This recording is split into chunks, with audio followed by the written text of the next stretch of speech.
The House of a Thousand Candles by Meredith Nicholson. Chapter 1. The Will of John Marshall Glenarm. Pickering's letter bringing news of my grandfather's death found me at Naples early in October. John Marshall Glenarm had died in June. He had left a will which gave me his property conditionally, Pickering wrote, and it was necessary for me to return immediately to qualify as a legatee. It was the merest luck that the letter came to my hands at all, for it had been sent to Constantinople in care of the consul general instead of my banker there. It was not Pickering's fault that the consul was a friend of mine who kept track of my wanderings and was able to hurry the executor's letter after me to Italy, where I had gone to meet an English financier who had, I was advised, unlimited money to spend on African railways. I am an engineer, a graduate of an American institution familiarly known as Tech, and as my funds were running low, I naturally turned to my profession for employment. But this letter changed my plans, and the following day I cabled Pickering of my departure and was outward bound on a steamer for New York. 14 days later I sat in Pickering's office in the Alexis Building and listened intently while he read, with much ponderous emphasis, the provisions of my grandfather's will. When he concluded, I laughed. Pickering was a serious man, and I was glad to see that my levity pained him. I had, for that matter, always been a source of annoyance to him, and his look of distrust and rebuke did not trouble me in the least. I reached across the table for the paper, and he gave the sealed and beribboned copy of John Marshall Glenarm's will into my hands. I read it through myself, feeling conscious, meanwhile, that Pickering's cool gaze was bent inquiringly upon me. These are the paragraphs which interested me most. I give and bequeath unto my said grandson, John Glenarm, sometime a resident of the city and state of New York, and later a vagabond of parts unknown, a certain property known as Glenarm House, with the land thereunto pertaining and hereinafter more particularly described, and all personal property of whatsoever kind thereunto belonging and attached thereto, the said realty lying in the county of Wabana in the state of Indiana, upon this condition faithfully and honestly performed. That said John Glenarm shall remain for the period of 1 year an occupant of said Glenarm House and my lands attached thereto, demeaning himself meanwhile in an orderly and temperate manner. Should he fail at any time during said year to comply with this provision, said property shall revert to my general estate and become, without reservation and without necessity for any process of law, the property absolutely of Marian Devereux of the county and state of New York. "Well," he demanded, striking his hands upon the arms of his chairs, "what do you think of it?" For the life of me, I could not help laughing again. There was, in the first place, a delicious irony in the fact that I should learn through him of my grandfather's wishes with respect to myself. Pickering and I had grown up in the same town in Vermont. We had attended the same preparatory school, but there had been from boyhood a certain antagonism between us.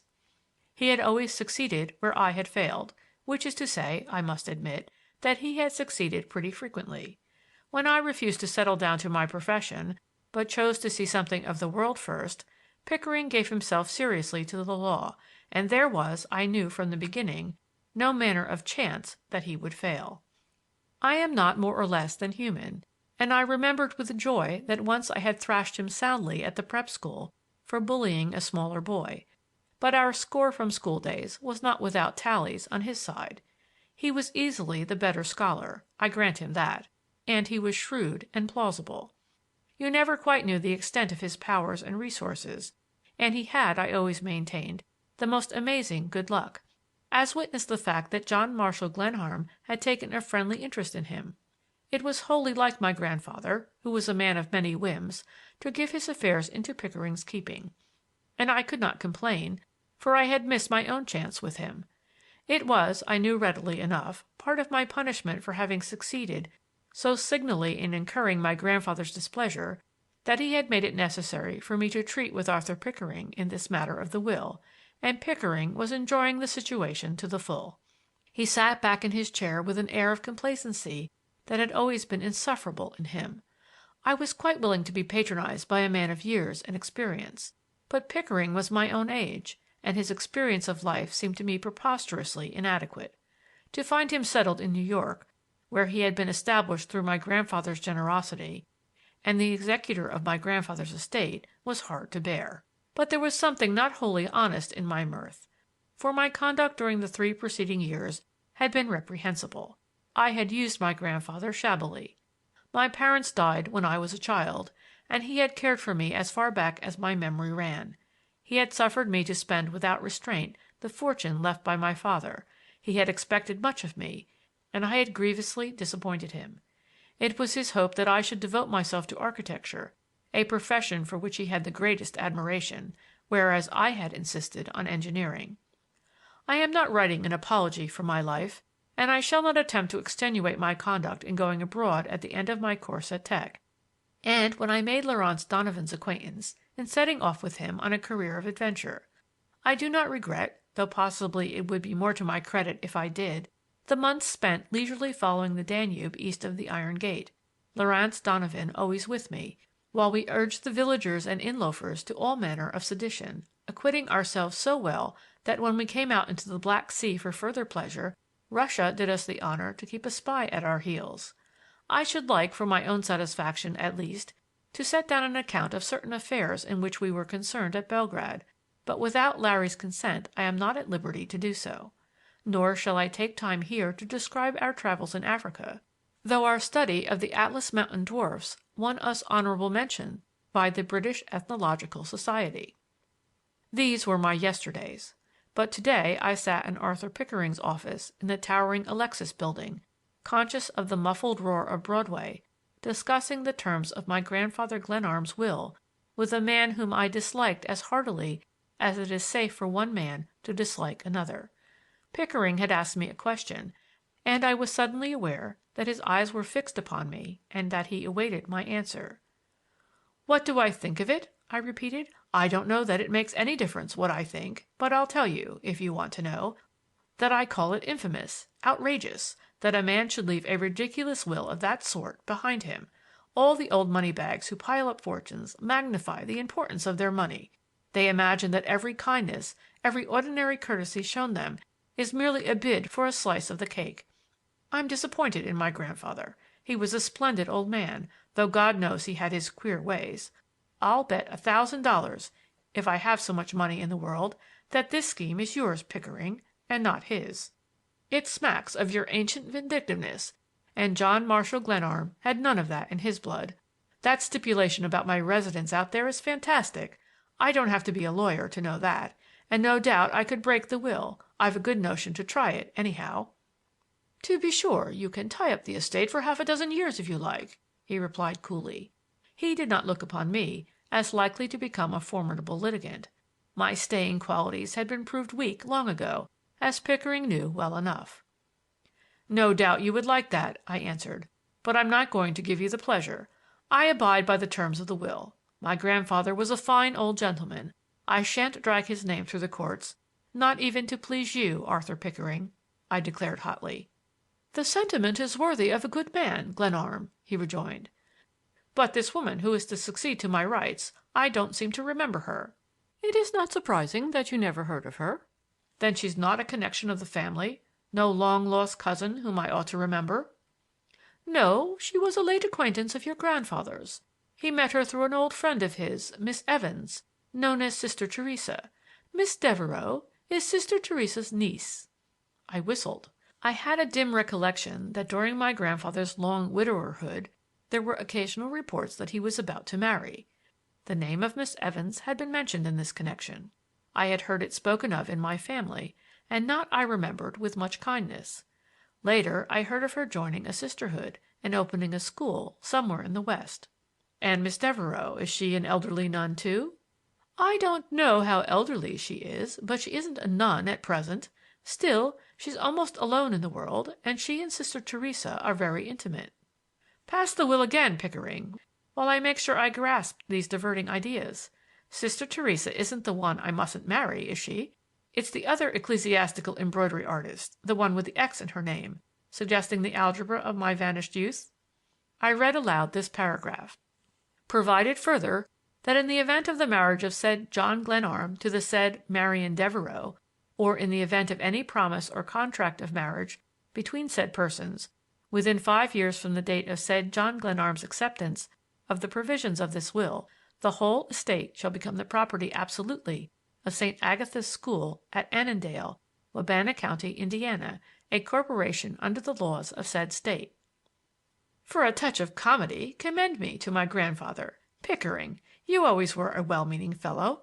I'll turn over to you all my right, interest, and title in and to these angelic sisters. Marry? I like the idea. I suppose someone will try to marry me for my money.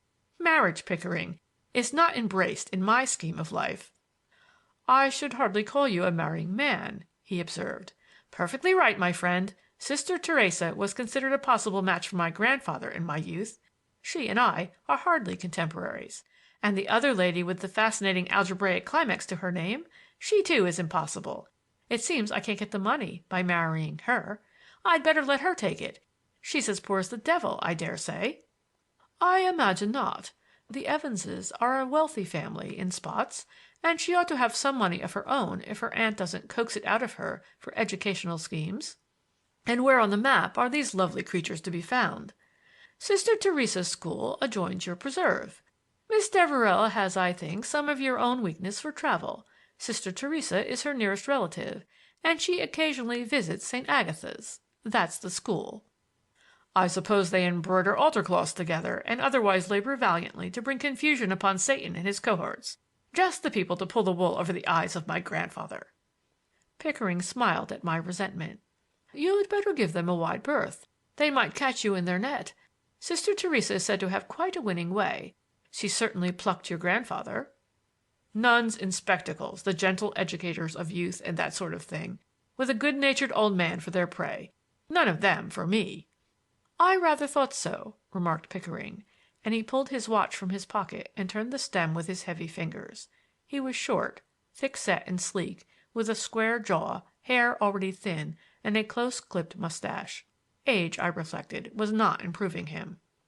I had no intention of allowing him to see that I was irritated. I drew out my cigarette case and passed it across the table. After you. They're made quite specially for me in Madrid. You forget that I never use tobacco in any form. You always did miss a good deal of the joy of living, I observed, throwing my smoking match into his wastepaper basket, to his obvious annoyance. Well, I'm the bad boy of the storybooks, but I'm really sorry my inheritance has a string tied to it. I'm about out of money. I suppose you wouldn't advance me a few thousands on my expectations. Not a cent, he declared, with quite unnecessary vigor, and I laughed again, remembering that in my old appraisement of him generosity had not been represented in large figures. It's not in keeping with your grandfather's wishes that I should do so. You must have spent a good deal of money in your tiger-hunting exploits, he added. I have spent all I had, I replied amiably. Thank God I'm not a clam. I've seen the world and paid for it. I don't want anything from you. You undoubtedly share my grandfather's idea of me, that I'm a wild man who can't sit still or lead an orderly, decent life. But I'm going to give you a terrible disappointment. What's the size of the estate? Pickering eyed me, uneasily, I thought, and began playing with a pencil. I never liked Pickering's hands. They were thick and white and better kept than I like to see a man's hands. I fear it's going to be disappointing. In his trust company boxes here I have been able to find only about $10,000 worth of securities. Possibly, quite possibly, we were all deceived in the amount of his fortune. Sister Teresa wielded large sums out of him, and he spent, as you will see, a small fortune on the house at Annandale without finishing it. It wasn't a cheap proposition, and in its unfinished condition it is practically valueless.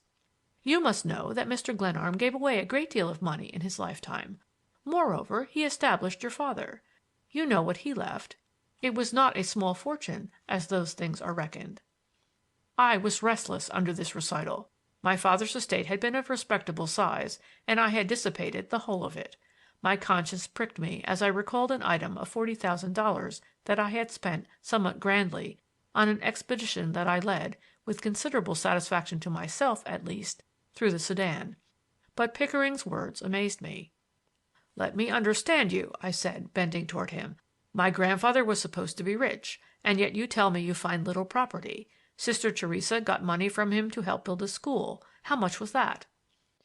$50,000. It was an open account. His books show the advances, but he took no notes." "And the claim is worth—" "It is good as against her individually.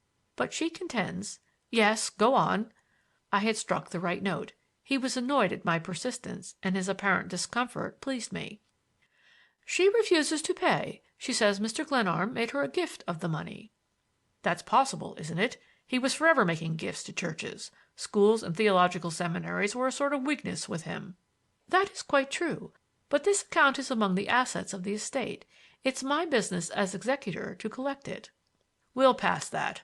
If you get this money, the estate is worth $60,000, plus the value of the land out there at Annandale, and Glenarm House is worth—" "There you have me." It was the first lightness he had shown, and it put me on guard. "I should like an idea of its value. Even an unfinished house is worth something." "Land out there is worth from $100 to $150 an acre. There's an even 100 acres. I'll be glad to have your appraisement of the house when you get there." "Humph! You flatter my judgment, Pickering. The loose stuff there is worth how much?" "It's all in the library. Your grandfather's weakness was architecture." "So I remember," I interposed, recalling my stormy interviews with John Marshall Glenarm over my choice of a profession. "In his last years he turned more and more to his books. He placed out there what is, I suppose, the finest collection of books relating to architecture to be found in this country. That was his chief hobby after church affairs, as you may remember, and he wrote it hard. But he derived a great deal of satisfaction from his studies." I laughed again. It was better to laugh than to cry over the situation. "I suppose he wanted me to sit down there surrounded by works on architecture, with the idea that a study of the subject would be my only resource. The scheme is eminently Glenarmian, and all I get is a worthless house, 100 acres of land, $10,000, and a doubtful claim against a Protestant nun who hoodwinked my grandfather into setting up a school for her. Bless your heart, man, as far as my inheritance is concerned, it would have been money in my pocket to have stayed in Africa." "That's about the size of it." "But the personal property is all mine, anything that's loose on the place. Perhaps my grandfather planted old plate and government bonds just to pique the curiosity of his heirs, successors, and assigns. It would be in keeping." I had walked to the window and looked out across the city. As I turned suddenly, I found Pickering's eyes bent upon me with curious intentness. I had never liked his eyes; they were too steady. When a man always meets your gaze tranquilly and readily, it is just as well to be wary of him. "Yes, no doubt you will find the place literally packed with treasure," he said, and laughed. "When you find anything you might wire me." He smiled. The idea seemed to give him pleasure. "Are you sure there's nothing else?" I asked. "No substitute? No codicil?" "If you know of anything of the kind, it's your duty to produce it. We have exhausted the possibilities. I'll admit that the provisions of the will are unusual. Your grandfather was a peculiar man in many respects, but he was thoroughly sane, and his faculties were all sound to the last." "He treated me a lot better than I deserved," I said, with a heartache that I had not known often in my irresponsible life. But I could not afford to show feeling before Arthur Pickering. I picked up the copy of the will and examined it. It was undoubtedly authentic. It bore the certificate of the clerk of Urbana County, Indiana. The witnesses were Thomas Bates and Arthur Pickering. "Who is Bates?" I asked, pointing to the man's signature. "One of your grandfather's discoveries. He is in charge of the house out there, and a trustworthy fellow. He's a fair cook, among other things. I don't know where Mr. Glenarm got Bates, but he had every confidence in him. The man was with him at the end." A picture of my grandfather dying, alone with a servant, while I, his only kinsman, wandered in strange lands, was not the one that I could contemplate with much satisfaction. My grandfather had been an odd little figure of a man, who always wore a long black coat and a silk hat, and carried a curious silver-headed staff, and said puzzling things at which everybody was afraid either to laugh or to cry. He refused to be thanked for favors, though he was generous and helpful and constantly performing kind deeds. His whimsical philanthropies were often described in the newspapers. He had once given a considerable sum of money to a fashionable church in Boston, with the express stipulation, which he safeguarded legally, that if the congregation ever entrusted its spiritual welfare to a minister named Reginald, Harold, or Claude, an amount equal to his gift with interest should be paid to the Massachusetts Humane Society. The thought of him touched me now. I was glad to feel that his money had never been a lure to me. It did not matter whether his estate was great or small. I could, at least, ease my conscience by obeying the behest of an old man whose name I bore, and whose interest in the finer things of life and art had given him an undeniable distinction. "I should like to know something of Mr. Glenarm's last days," I said abruptly. "He wished to visit the village where he was born, and Bates, his companion and servant, went to Vermont with him. He died quite suddenly, and was buried beside his father in the old village cemetery. I saw him last early in the summer. I was away from home and did not know of his death until it was all over. Bates came to report it to me and to sign the necessary papers in probating the will. It had to be done in the place of the decedent's residence, and we went together to Wabana, the seat of the county in which Annandale lies." I was silent after this, looking out toward the sea that had lured me since my earliest dreams of the world that lay beyond it. "It's a poor stake, Glenarm," remarked Pickering consolingly, and I wheeled upon him. "I suppose you think it a poor stake. I suppose you can't see anything in that old man's life beyond his money. But I don't care a curse what my inheritance is. I never obeyed any of my grandfather's wishes in his lifetime, but now that he's dead his last wish is mandatory. I'm going out there to spend a year if I die for it. Do you get my idea?" "Humph! You were always a stormy petrel," he sneered. "I fancy it will be safer to keep our most agreeable acquaintance on a strictly business basis. If you accept the terms of the will—" "Of course I accept them. Do you think I'm going to make a row, refuse to fulfill the old man's last wish? I gave him enough trouble in his life without disappointing him in his grave. I suppose you'd like to have me fight the will, but I'm going to disappoint you." He said nothing, but played with his pencil. I had never disliked him so heartily. He was so smug and comfortable. His office breathed the very spirit of prosperity. I wished to finish my business and get away. "I suppose the region out there has a high death rate. How's the malaria?" "Not alarmingly prevalent, I understand. There's a summer resort over on one side of Lake Annandale. The place is really supposed to be wholesome. I don't believe your grandfather had homicide in mind in sending you there." "No, he probably thought the rustication would make a man of me. Must I do my own victualling? I suppose I'll be allowed to eat." "Bates can cook for you. He'll supply the necessities. I instructed him to obey your orders. I assume you'll not have many guests. In fact," he studied the back of his hand intently, "while that isn't stipulated, I doubt whether it was your grandfather's intention that you should surround yourself—" "With boisterous companions?" I supplied the words in my cheerfulest tone. "No, my conduct shall be exemplary, Mr. Pickering," I added, with affable irony. He picked up a single sheet of thin typewritten paper and passed it across the table. It was a formal acquiescence in the provisions of the will. Pickering had prepared it in advance of my coming, and this assumption that I would accept the terms irritated me. Assumptions as to what I should do under given conditions had always irritated me, and accounted, in a large measure, for my proneness to surprise and disappoint people. Pickering summoned a clerk to witness my signature. "How soon shall you take possession?" he asked. "I have to make a record of that." "I shall start for Indiana tomorrow," I answered. "You are prompt," he replied, deliberately folding in quarters the paper I had just signed. "I hoped you might dine with me before going out, but I fancy New York is pretty tame after the cafés and bazaars of the East." His reference to my wanderings angered me again, for here was the point at which I was most sensitive. I was 27 and had spent my patrimony. I had tasted the bread of many lands, and I was doomed to spend a year qualifying myself for my grandfather's legacy by settling down on an abandoned and lonely Indiana farm that I had never seen and had no interest in whatever. As I rose to go, Pickering said, "It will be sufficient if you drop me a line, say once a month, to let me know you are there. The post office is Annandale." "I suppose I might file a supply of postal cards in the village and arrange for the mailing of one every month." "It might be done that way," he answered evenly. "We may perhaps meet again if I don't die of starvation or ennui. Good-bye." We shook hands stiffly, and I left him. going down in an elevator filled with eager-eyed, anxious men. I, at least, had no cares of business. It made no difference to me whether the market rose or fell. Something of the spirit of adventure that had been my curse quickened in my heart as I walked through crowded Broadway past Trinity Church to a bank and drew the balance remaining on my letter of credit. I received in currency slightly less than $1,000.